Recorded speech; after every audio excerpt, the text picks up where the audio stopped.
कासगंज घटना के बारे में और ज्यादा अपडेट के साथ इस वक्त मेरे सहयोगी शिवेंद्र श्रीवास्तव मौजूद हैं। शिवेंद्र, कहीं ना कहीं हम ये माने कासगंज की इस घटना को लेकर कि आकलन में गड़बड़ी हुई, जैसा कि बिकरू कांड में हुआ था। ये पुलिस को मालूम ही नहीं था कि इतनी बड़ी संख्या में वहां पर ये शराब माफिया मौजूद होंगे, वो इतने हथियारों से लैस होंगे, इस तरीके से फायरिंग होगी, एक कांस्टेबल की मौत हो जाएगी और दरोगा जी घायल हो जाएंगे। देखिए नेहा, ये तो बात तय है कि आकलन में गलती हुई, लेकिन शराब माफिया और सैंड माफिया, उत्तर प्रदेश में दो ऐसे नेटवर्क हैं माफिया के जो इतनी विभत्स तरीके से घटनाएं अंजाम देने के लिए कुख्यात हैं। और पहले भी बहुत सारी ऐसी घटनाएं हुई हैं। शराब माफिया पर दबिश देने जाइए या फिर जो खनन माफिया है, वो दोनों ही अधिकारियों को मारने तक से नहीं चूकते, और यही गलती हुई।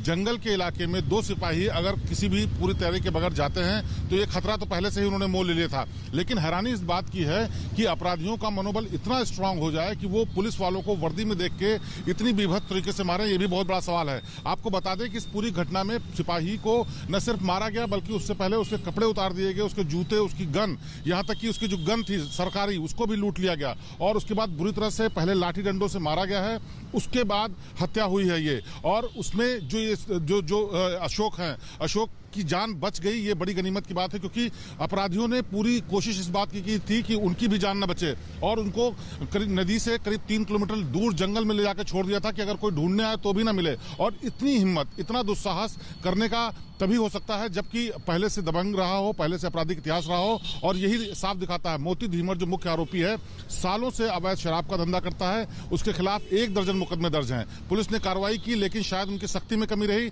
या फिर उसका ऐसा कोई नेक्सस नेटवर्क रहा कि वो हर बार बचता रहा। जंगल के भीतर वो अवैध शराब बना रहा था, जानकारी मिली तो जब ये लोग गए उसके बाद इस तरह की घटना को अंजाम दिया है। खास बात इसमें यह भी है कि मौका वारदात से जो 2 गाड़ियां मिली हैं, 2 बाइक्स मिली हैं, उसमें एक पुलिस वाले की है, लेकिन दूसरे की शिनाख्त अभी नहीं हो पाई है कि आखिरकार वो आरोपियों की है या किसी और की है या पुलिस वाले की है। तो उसके आधार पर भी आगे कार्रवाई होगी। लेकिन पुलिस ने रात में जो कॉम्बिंग की, जो रेड्स की, उसके लिए कई टीम्स बनाई गई थी। उसमें एलगार जो भाई है मोती धीमर का, उसको मारा गया है एनकाउंटर में। और कहा यह जा रहा है कि इस पूरी घटना में करीब आधा दर्जन लोग शामिल थे, क्योंकि कच्ची शराब बनाने के लिए जो लोग इकट्ठा होते हैं उनमें कई ऐसे लोग होते हैं जो पहरेदारी भी कर रहे होते हैं और वहां मौका वारदात में मौजूद रहते हैं। तो अब देखना यह होगा कि आखिरकार कितना बड़ा नेटवर्क था जो कि इसके लिए काम कर रहा था, क्योंकि बड़े नेटवर्क के बगैर इतना बड़ा दुस्साहस अपराधी नहीं कर सकता। पुलिस वाले के खिलाफ इस तरह की हरकत करे, उसकी जानलेवा हमला करे और उसकी जान भी ले लेना है।